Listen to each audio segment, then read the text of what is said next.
နဲ့သစ္စာတည်သောရမမရှိတယ်လောကကြီးရဲ့ဆွမ်းငယ်အားဟာမရှိတဲ့နေရာမှာပေါ်ပြီးပြင်းထန်နေကိုယ်ပဲတော့ပဲရောက်ရောက်မ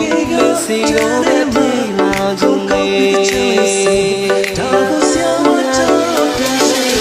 တဲ့ဆိုတာတဲ့ဘုံမြတ်လို့ရောက်တယ်လမ်းနဲ့ဆိုတာတဲ့ပို့တီးရတယ်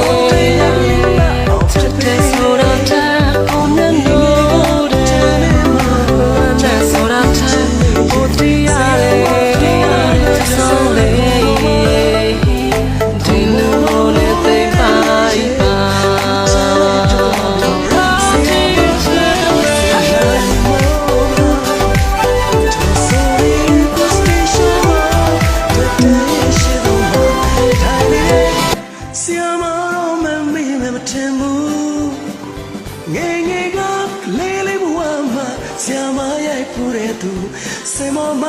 ကတတီးတဲ့ဆွမ်းလေးဟာကျွန်တော်ပဲနော်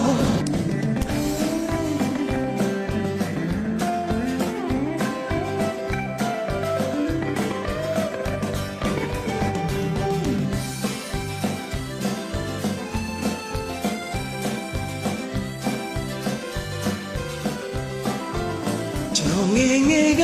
တန်းနေမှာခုံခောက်ပြီးတဲ့ချမ်းလေးဆိုဒါကိုဆရာမကြတော့တန်ရှည်ကိုလာစမ်းလူပုံလေးရှက်ကြည့်ရှက်အောင်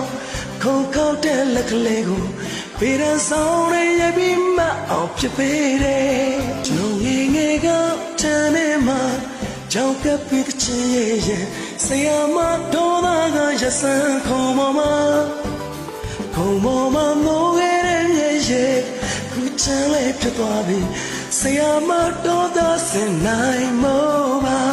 ကျွန်တော်ဆိုနေတဲ့ခုစတေးရှောင်းကိုတတဲရဲ့ရှေ့ဆုံးမှာထိုင်နေတဲ့ဆရာမတော်မမီမထင်ဘူးငယ်ငယ်ကလေးလေးဘဝမှာဆရာမရိုက်ဖူးတဲ့သူစင်မောမကတတီးတဲ့ဆွမ်းလေးဟာကျွန်တော်ပဲနော်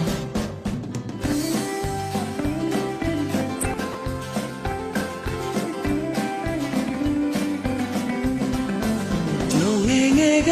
တန်းနေမှာကြောက်ကပ်ပြီးတဲ့ချင်ရဲ့ဆရာမတော်သားကရစမ်းခုံပေါ်မှာမိုးခဲ့တဲ့မြေရဲ့ခုချမ်းလေးဖြစ်သွားပြီ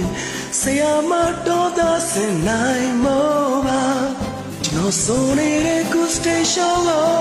တတဲရဲ့ရှေ့ဆုံးမှာထိုင်နေတဲ့ဆရာမတော်မမီမထင်ဘူးငယ်ငယ်ကကျောင်းဘဝမှာဆရာမရိုက်ဖူးတဲ့သူကျွန်တော်ဟာကတတီးပြီးချစ်လေးတွေဆုံးနေပါကျွန်တော်ဟာကတတီးပြီးချစ်လေးတွေဆုံးနေပါကျွန်တော်ဟာကတတီးပြီးချစ်လေးတွေဆုံးနေပါ